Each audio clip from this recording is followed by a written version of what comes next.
Bienvenidos a una emisión más de Una Mirada. Hoy dirigimos la mirada al tema del río Colorado y el agua que viene por él. Y lo hacemos conversando con una de las voces más calificadas sobre el tema en este país. Le damos la bienvenida a Una Mirada al doctor Carlos de la Parra. Carlos, bienvenido a Una Mirada. Muchas gracias por la oportunidad de platicar con Una Mirada. ¿A qué dedicas tus esfuerzos profesionales en este momento, Carlos? En resolver cuestiones asociadas al manejo del agua, sobre todo, del río Colorado, y en alguna medida a veces sobre el río Tijuana también. Y la visión que traemos en el trabajo que estoy haciendo, y lo hago a través de un centro que formamos, el Centro Luken de Estrategias en Agua y Medio Ambiente, es que el tema del agua es tan importante que no se le puede dejar solo al gobierno. Participo de organizaciones de la sociedad civil que están trabajando en restauración de ecosistemas en el delta del río Colorado. Una de ellas, Restauremos el Colorado. Tengo el honor de presidir el consejo directivo y hacemos un esfuerzo por ver cómo podemos conciliar la realidad actual de escasez de agua, de crecientes efectos del cambio climático, con una actividad agrícola que es muy dinámica en el Valle de Mexicali, que es esencial para la vida del estado de Baja California. El río Colorado ha abastecido de agua para consumo humano, para la agricultura, para la industria y para toda actividad del desarrollo humano en 7 estados de la Unión Americana: Colorado, Utah, Wyoming, Nuevo México, la Cuenca Alta. Y la Cuenca Baja, Arizona, California y Nevada, 7. Y 2 del lado mexicano, Baja California y parte del norte de Sonora. Los habitantes de todas estas tierras, que sumamos más de 40 millones de personas, ¿hemos hecho un buen trabajo cuidando el río Colorado? Todos sabemos, probablemente, y si no lo sabemos, debemos saberlo, que el río Colorado ahorita escurre por esta cuenca inmensa de 640,000 kilómetros cuadrados, de 2,500 kilómetros de distancia, y que durante siglos, milenios, llegaba al mar, y hoy no llega al mar. A Sand County Almanac fue escrito en 1922, y en ese entonces Aldo Leopold, un naturalista educado como manejador de bosques, escribía las lagunas verdes que vio del río Colorado, en donde el río estaba en todo lugar y en ningún lugar. Y decía él que el hombre mata todo aquello que ama. Hoy ese río ha disecado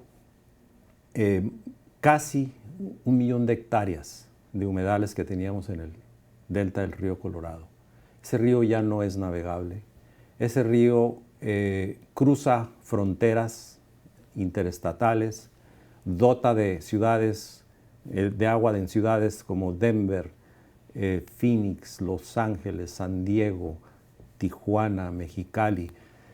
Y la verdad es que solo recientemente, de esfuerzos que se empezaron a hacer más o menos hace 30 años, ha empezado a regresar cierta vida, cierta indicación de biodiversidad que se perdió por completo. Me comentabas de una fecha muy importante, en 1922, Correcto. Que se tiene la primera firma, el primer acuerdo entre los dos países para el uso del agua. ¿Me puedes ampliar eso, por favor? En 1922 se hizo lo que en Estados Unidos se llama el Compacto del Río Colorado. En ese escrito, que es muy escueto, creo que tiene por el orden de 7 cláusulas, los estados acuerdan la asignación de agua para cada uno de los estados, ignoran en 1922 a naciones nativas, naciones indígenas en Estados Unidos y a México. Son los poderosos de los estados, los portentados que están impulsando el desarrollo en el oeste, porque en Estados Unidos es un río que entonces lo empiezas a explotar y lo sacas de su cauce, incluso de la cuenca, como en el caso de California, para hacer un desarrollo que pudiera convertirse o pudiera verse como artificial. ¿Quién no ha visto en Las Vegas, Nevada, un desarrollo que rebasa por completo cualquier indicación de la dotación de recurso natural que tiene ese desierto? ¿Quién no ha visto de una manera sorprendente la, no sé cuántas, pero multiplicidad de piscinas, de albercas en Phoenix, Arizona? Y uno pregunta, ¿en dónde está la medida de la sustentabilidad? ¿Dónde estaba la conciencia de que se estaban haciendo cosas extralimitadas al medio natural? Y esa fue la forma en que Estados Unidos forjó el desarrollo del oeste y creó la presa más grande del mundo en ese entonces, la presa Hoover. Y luego la presa del cañón de Glen Canyon. Estas son las dos presas más grandes que tiene Estados Unidos, y este río, que era un paraje natural, como lo describe Aldo Leopold a principios del siglo XX, se convierte en el río más controlado del mundo. Se convierte en un río que es prácticamente un lago a lo largo de los 2.500 kilómetros hasta llegar a México. En 1922 firmaron el Compacto de Santa Fe, y en 1944 finalmente hubo, por razones históricas muy interesantes, por cierto, asociadas a la Segunda Guerra Mundial, las aspiraciones que tenía en ese entonces el presidente Franklin Delano Roosevelt, y México fue considerado. Claramente para Estados Unidos no era conveniente que México y su petróleo fueran presa de los intereses de los poderes del eje, Alemania, Italia, Japón. Y se firmó un tratado que le dio a México 1.5 millones de acre-pie, traducido en español a 1.850.4 millones de metros cúbicos año con año, que se entrega religiosamente desde 1944 hasta la fecha en que el río mismo, al estarse achicando por razones múltiples, ya no tiene suficiente agua.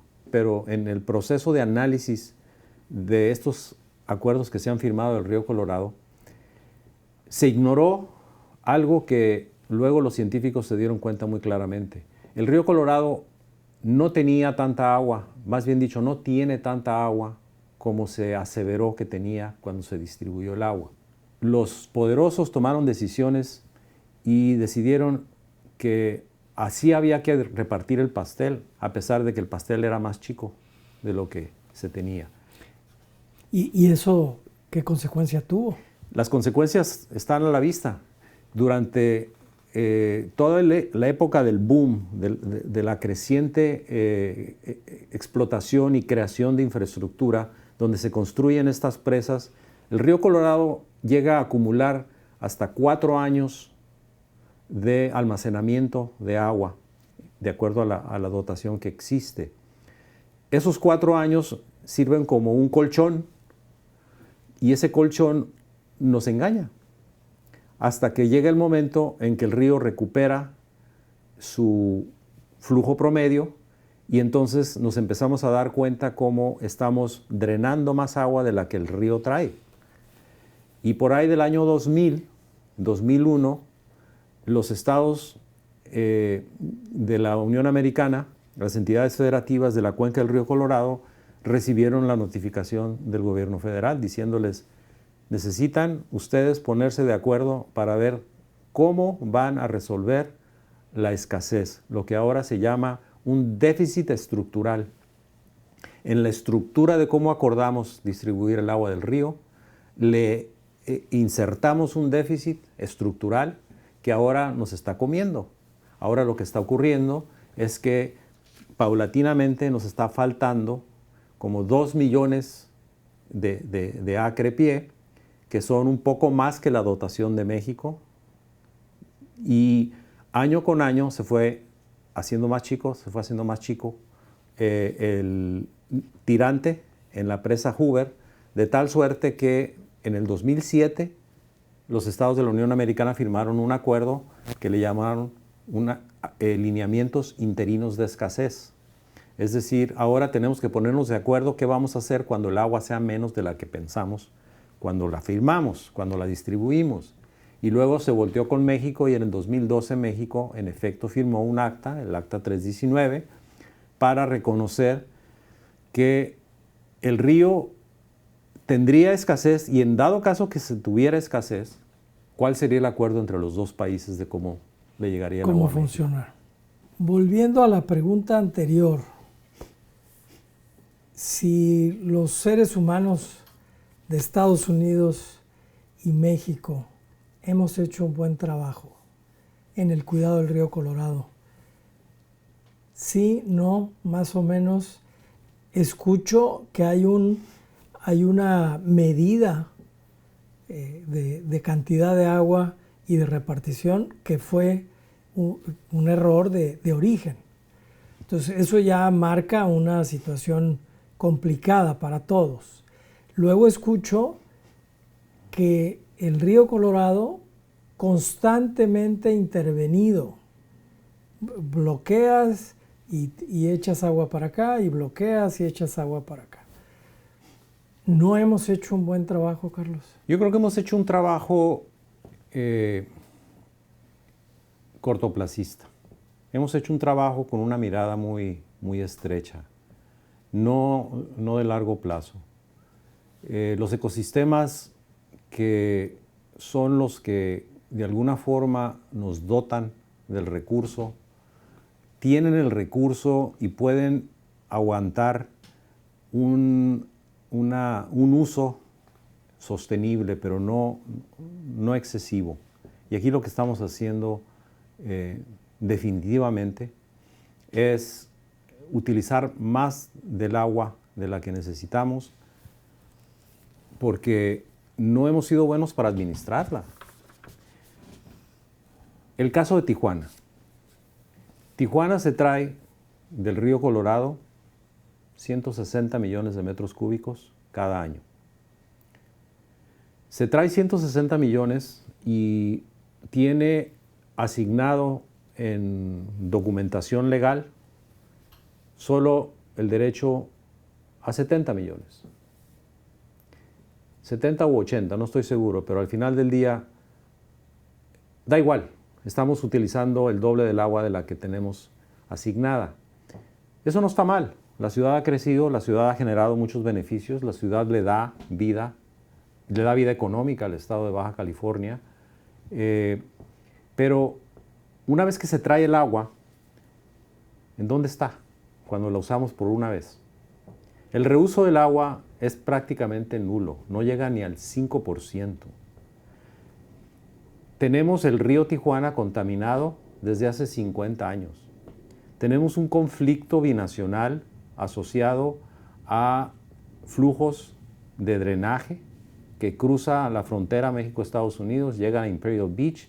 Hemos tenido episodios notables de acrimonia de parte del alcalde de Imperial Beach, con todo derecho. Y tenemos una planta de tratamiento de agua residual que está en el extremo hasta la costa en San Antonio de los Buenos, que va a hacer tratamiento, y hace más o menos 35 años que se inició el tratamiento ahí y era diseñado para 1100 litros por segundo, y luego, después de tratarlo, tirarla al mar. Ahora ya se redujo, ahora se está remozando esa planta para tratar 800 litros por segundo, pero todavía no resolvemos el tema de qué hacer. ¿Cómo aprovechar esa agua residual con otros fines. Exacto, exacto. O sea, estamos utilizando el agua de una forma dispendiosa, de una forma cortoplacista, una mirada cortoplacista, y eso está teniendo efectos. Ahora, dicho eso, voy a decir ahora algo que pareciera paradójico.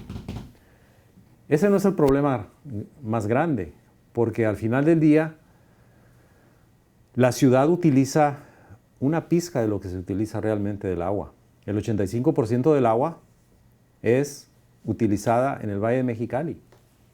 Y en el Valle de Mexicali se utiliza para la agricultura que utilizamos todos, estoy de acuerdo, no son los mexicalenses ni los agricultores los que tienen el problema. Pero el sistema de cómo se hace agricultura en el Valle de Mexicali es absolutamente dispendioso. Es decir, existe una bonanza artificial, una bonanza en percepción que nos hace gastar agua de una forma no muy consciente en el Valle de Mexicali. Y basta nada más voltear a ver cómo se hace la agricultura en San Quintín para ver la diferencia en términos de productividad por unidad metro cúbico de agua, ¿no?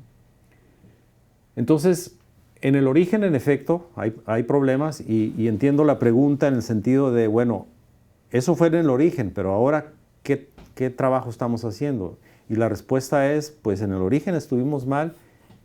Y ahora seguimos igual. Seguimos igual. Seguimos a corto plazo, sí, pensando a corto plazo. Así es. Quiero volver un poco al tema de la presa Hoover y a la marca famosa que está ahí en la presa Hoover, me dices de 1075 pies. Sobre el nivel del mar. Sobre el nivel del mar, que cuando llega a ese nivel, o sea, baja a ese nivel, en el acuerdo binacional se establece que la dotación de agua para ambas partes va a bajar.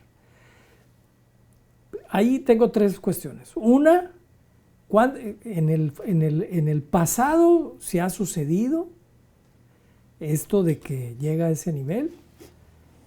La segunda es cómo estamos en este momento, si este nivel también estamos en eso o estamos por llegar o ya llegamos. Y la tercera, cambio climático. Si no hay suficiente nieve en las rocallosas, esa nieve no es la Trifty, no. O sea, esa nieve es el agua. Uh-huh. Si no hay suficiente nieve, sí, no va a haber el escurrimiento que nos va a hacer llegar agua a los 7 estados en Estados Unidos y a México. ¿Cómo está esa cuestión en esos puntos que te planteo? Voy a empezar por la segunda pregunta, ¿cómo estamos ahorita? El nivel ahorita está en 1062, 1065 pies sobre el nivel del mar. Abajo de la marca. Abajo de la marca de 1075. Con base en los acuerdos tomados en el Acta 323, que se firmó en 2017, México recibirá 99 millones de metros cúbicos menos que la dotación de 1850.2 millones de metros cúbicos. Es el segundo año consecutivo que tenemos un recorte de 99 millones de metros cúbicos y un año anterior fue de 128. Entonces sí ha habido recortes mayores a los que tendremos en 2025, pero eso solamente si volteamos a ver el Acta 323.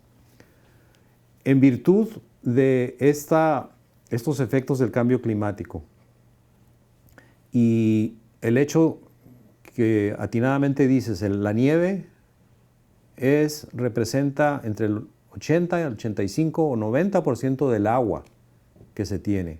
Es decir, en la cuenca baja hay precipitaciones, pero son mínimas comparadas con la aportación que hace esta precipitación, o sea, el clima hacia el flujo del río Colorado. El grueso está en la nieve, en las capas de nieve que caen en las rocallosas.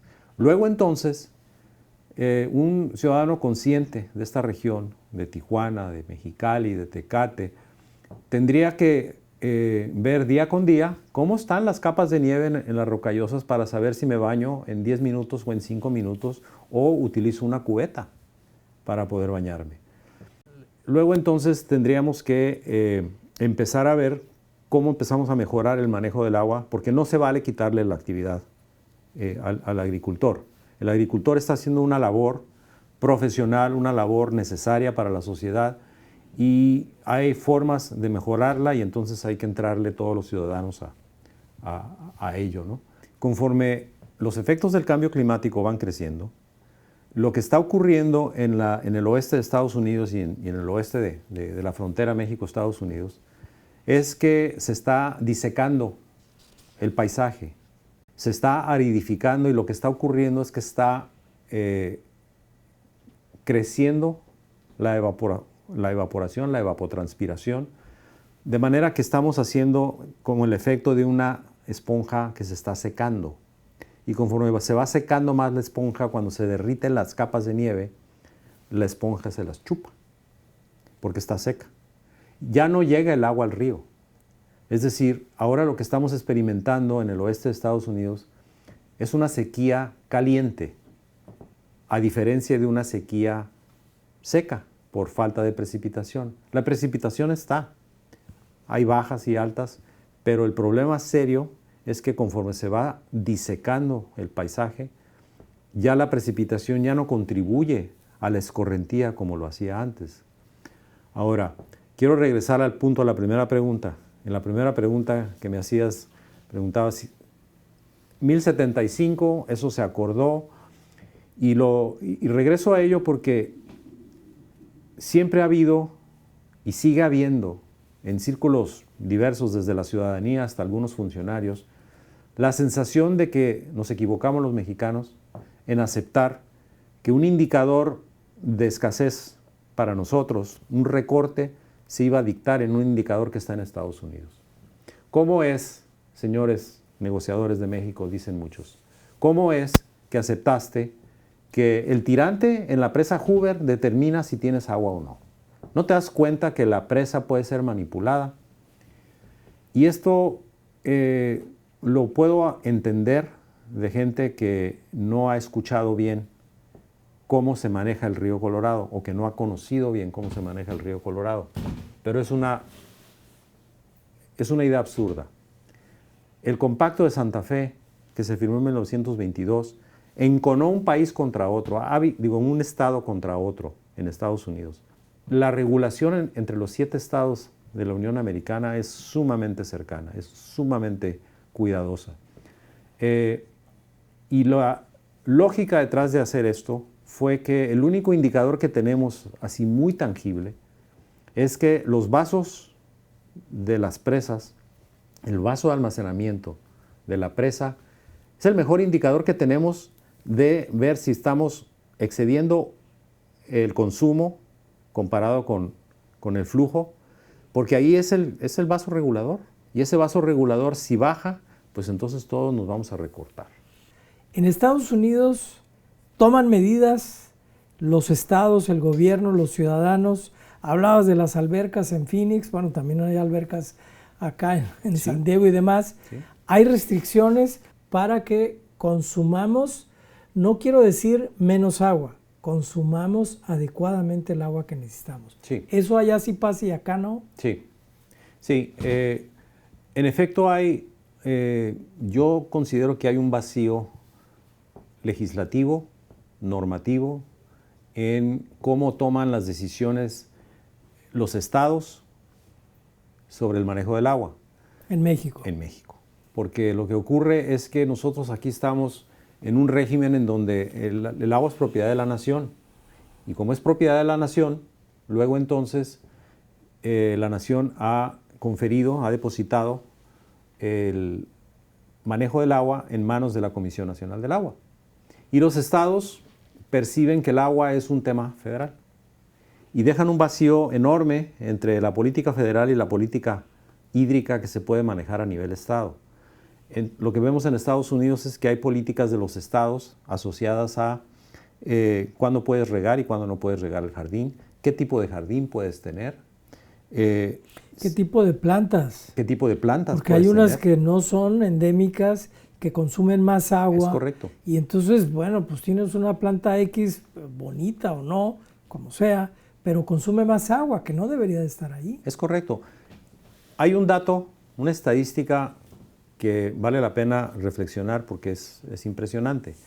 La ciudad de Las Vegas tiene hoy día 750,000 habitantes más que hace 20 años y consume menos agua que hace 20 años. ¿Cómo le hicieron? La política desde hace 20 años fue justo lo que acabas de comentar. Todo aquel que tenga pasto, levántelo. Ya no le vamos a dar agua para el pasto. Y no solamente fue rentable advertirle a la gente que había que arrancar el pasto, sino que le pagó a la gente Para que lo quitara. para que lo quitara. Hoy el paisaje de jardines en Las Vegas, Nevada, es absolutamente xerofítico. O sea, la planta xerofítica es aquella desértica que aguanta el clima natural en el que vive. Por supuesto. No tiene necesidad de dotar agua. En San Diego es el mismo clima que Tijuana. Y sin embargo, veamos cuánta más vegetación existe en la ciudad de San Diego comparado con la ciudad de Tijuana.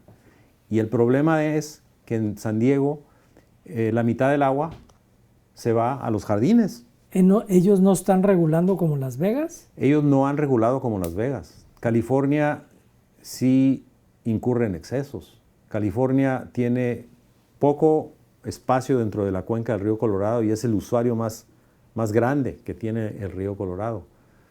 Luego entonces le ha costado mucho trabajo, pero en este momento, cuando existe ya escasez de agua, la política económica de Estados Unidos ha sido más asertiva, más efectiva que la política en México. Nosotros seguimos todavía dudando en dónde tenemos que colocar el agua del río Colorado. El episodio más notable de diferendo entre México y Estados Unidos en materia de agua se dio hace más o menos 20 años, poco menos. Se trató de un anuncio, de un aviso que le daba el gobierno de Estados Unidos al gobierno de México de que se iba a revestir un canal que conduce agua del río Colorado al Valle Imperial, conocido como el Canal Todoamericano. El revestimiento del Canal Todoamericano es la única instancia en la que México y Estados Unidos han llegado al acuerdo de estar en desacuerdo.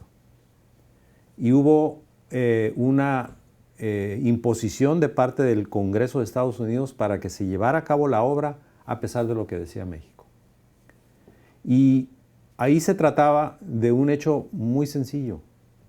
El agua es muy necesaria, es indispensable para la vida de la región y la conducción del río Colorado al Valle Imperial Agrícola, el Imperial Irrigation District, está perdiendo agua. Yo tengo que revestir ese canal y quien pagó ese revestimiento no fueron los agricultores, no fue el gobierno federal de Estados Unidos, fue la ciudad de San Diego. San Diego County Water Authority, el condado, la autoridad del agua que maneja el agua, le dijo al Imperial Irrigation District, yo te voy a revestir el canal a cambio de agua. Eso es lo que tendríamos que estar haciendo desde hace 20 años del lado mexicano. Además de empezar a imponer este tipo de normatividad en el sentido del tipo de vegetación, en el sentido de cuándo se puede y cuándo no regar. Carlos, hemos hablado un poco sobre el agua del río Colorado, su uso en las ciudades. Vemos una diferencia marcada entre lo que se hace en Estados Unidos y México. Y hay mucho más que hablar, por supuesto, y espero que continuemos esa conversación en futuros programas. Pero también está la otra cara de la moneda y el agua para el medio ambiente. Tú has formado parte, como decíamos al principio, de equipos de trabajo binacionales y uno muy importante que consiguió que en 2014 se destinara agua exclusivamente para el medio ambiente. ¿Me puedes hacer un breve resumen de eso que sucedió en 2014? ¿Qué fue lo que pasó? ¿Quién intervino? ¿Y qué se logró? Sí, cómo no. Y aquí lo que yo comentaría es una especie de reivindicación de esta sensación de que nos ceñimos a lo que los americanos querían, ¿no? Durante 5 años, de 2007 a 2012, se negoció el Acta 319, encabezada por la Comisión Internacional de Límites y Aguas, participando la Comisión Nacional del Agua. A mí me tocó, tuve el gran honor, el privilegio de ser parte de esa delegación que negoció el Acta 319, porque yo era asesor. En ese entonces estaba en el Colegio de la Frontera Norte, pero como asesor del comisionado de SILA, tuve oportunidad de participar ahí. Y a cambio de aceptar que México tenía que solidarizarse, ceñirse a unos lineamientos de escasez generalizado de los estados, en donde Estados Unidos le decía a México, es que la infraestructura que yo he creado te ha asegurado el recurso. Luego entonces ahora que yo tengo que recortar a los míos, debes de solidarizarte y recortar a los tuyos, ¿no? Todos tenemos, o todos hijos o todos centenados, diríamos en México, ¿no? La respuesta mexicana fue, sí, la infraestructura de Estados Unidos garantizó el agua durante todo este periodo por aquello del colchón de 4 años, pero también disecó el delta. Todos somos responsables de los efectos causados en el delta del río Colorado. Disecamos humedales por el uso del agua y el 90% del agua está siendo utilizada en Estados Unidos. Luego entonces no puedes decir que eres inocente de eso, ¿no? Las diferencias económicas nos hacen pedirle a Estados Unidos que entienda o que sea receptivo al hecho de que las medidas que se toman en Estados Unidos con suma velocidad no las podemos tomar en México, porque no estamos capacitados desde el punto de vista económico. Y entonces de eso se derivó 2 acuerdos sumamente importantes. El primero de ellos es la posibilidad de que Estados Unidos en efecto invierta en infraestructura del lado mexicano a cambio de una parte del agua, pero una vez que el agua que representa el valor de lo que invirtieron ya fue, entre comillas, pagada a Estados Unidos, el resto del tiempo el agua es toda para México. Entonces la infraestructura pues tiene una vida útil más que lo que requiere el agua para pagar. Ese es el primer acuerdo. El segundo acuerdo fue, necesitamos generarnos un régimen en donde restablezcamos los ecosistemas del río Colorado. Y esto se dio en algo que es en la historia singular en el mundo. Aquí tenemos 3 ríos internacionales y en el mundo hay 310 ríos internacionales. Y de esos 310 ríos internacionales, ninguno había tenido un acuerdo como este. Pero nunca habían tenido un acuerdo 2 naciones que dijeran, entre el acuerdo que vamos a tener de este río internacional, los 2 vamos a destinar agua para restablecer el ecosistema. Y eso fue lo que se dio en 2012. Y en el Acta 319 se acordó que tendría México y Estados Unidos igualdad de responsabilidad de asignar agua para el medio ambiente y además otra tercera parte la asumió una coalición de organizaciones de la sociedad civil, ambientalistas, que dijeron, y yo pongo el otro tercio. Y entonces se virtieron al río 130 millones de metros cúbicos, que fue lo llamado el flujo pulso. Un flujo de inundación, como un pulso de inundación, que inundó los ríos, inundó el río Colorado, las márgenes del delta del río Colorado, como lo hacen los ríos en prácticamente todo el mundo cuando hay grandes avenidas y pocas avenidas. El río Colorado no tiene esta variación por aquello que dijimos, está muy controlado con todas estas presas. Habría entonces que hacer una inundación, para que el río se empezara a comportar otra vez como río. Y los ríos lo que hacen cuando se inundan es que mojan las márgenes y germinan. Toda la vegetación que se ve en las riberas de los ríos es porque hubo una inundación en algún momento y hubo suficiente humedad durante suficiente tiempo para que germinara toda aquel banco de semilla que existe.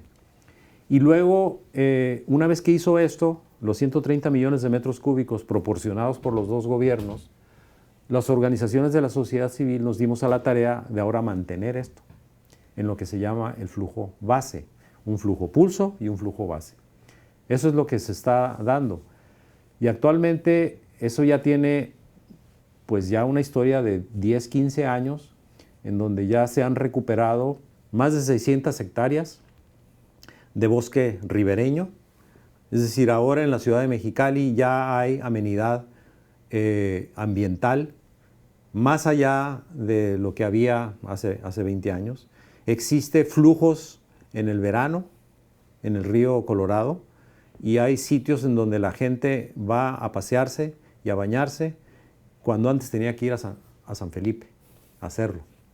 Entonces, hay 600 hectáreas, hay una comunidad involucrada, trabajando, y tercero, se inicia ya un diálogo muy diferente con agricultores. Diferente en el sentido de que en el inicio a los agricultores les parecía que era un atentado en contra de su actividad. ¿Cómo te vas a llevar agua? ¿Cómo vas a tirar agua al río? Ahora ya el diálogo es diferente. Ahora ya se comprende que darle agua al río es darle un poco de lo que nos ha dado. Y además, lo voy a decir así de una forma dramática, no tenemos alternativa. El cambio climático no se gana rezando. El cambio climático se gana empezando a restablecer todas aquellas cicatrices que le hemos hecho al río, que le hemos hecho a la naturaleza. Necesitamos empezar a revivir los ecosistemas que generan la humedad que tenía el planeta hace siglos. Y en el Valle de Mexicali, de una forma muy modesta todavía, estas 600 hectáreas empiezan a hacer eso. Para nuestros amigos que nos ven, el flujo pulso fue documentado y hay un documental que se puede ver en YouTube que se llama Reescribiendo la historia del río Colorado. Los invitamos a verlo, ahí se narra muy bien todo lo que pasó y cómo pasó y cuáles eran los objetivos en ese momento que ahora estamos disfrutando. Sigues colaborando con asociaciones civiles, como el Centro Luquen, específicamente para el mejor aprovechamiento del agua. También hay otras asociaciones, hay universidades de Estados Unidos y México, hay centros de investigación como el COLEF. La UABC, por supuesto, es un grupo nutrido de académicos científicos que están trabajando. ¿Cuáles son los objetivos a mediano y largo plazo de estos esfuerzos? Esto que describes muy adecuadamente, en efecto, es una especie de coalición de universidades, de organizaciones de la sociedad civil, de algunos funcionarios de gobierno, digamos, en la literatura académica asociada a política pública, eso se le llama una coalición de causa. Y las universidades empezaron esto, como tú lo dices, de Estados Unidos y de México, a darse cuenta en los años 90 con el flujo.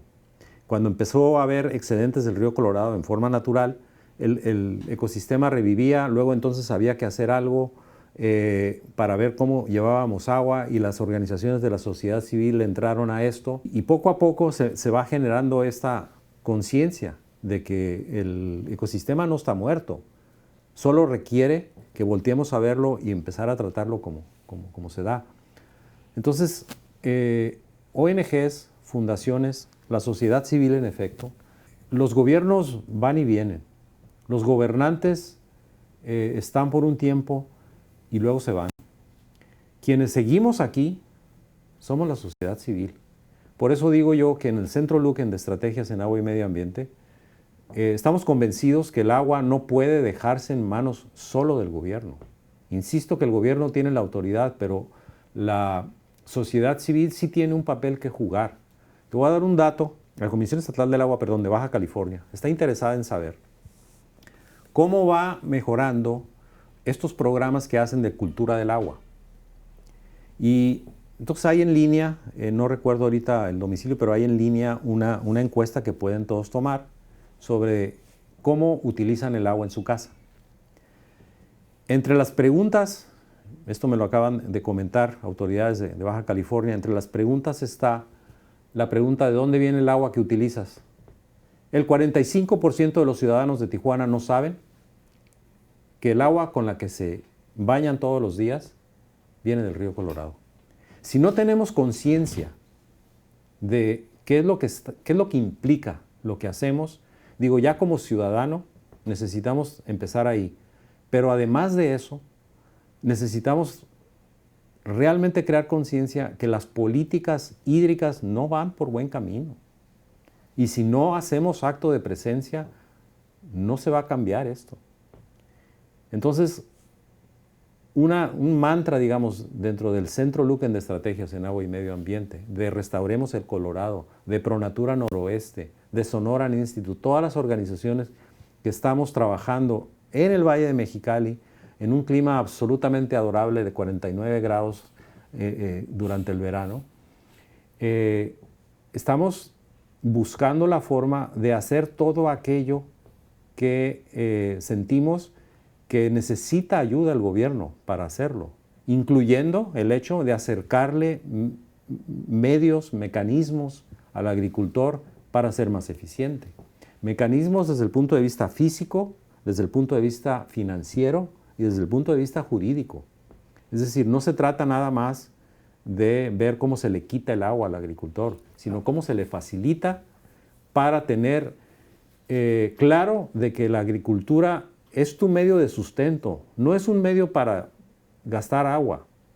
Si gastas menos agua pero ganas más dinero, esto va a ayudar a todos, incluyendo el hecho de que los ecosistemas que estamos restableciendo en el delta del río Colorado, perdón, pero no son míos, son de toda la sociedad, y el agricultor que está en el Valle de Mexicali y las comunidades que están en el Valle de Mexicali también lo van a disfrutar.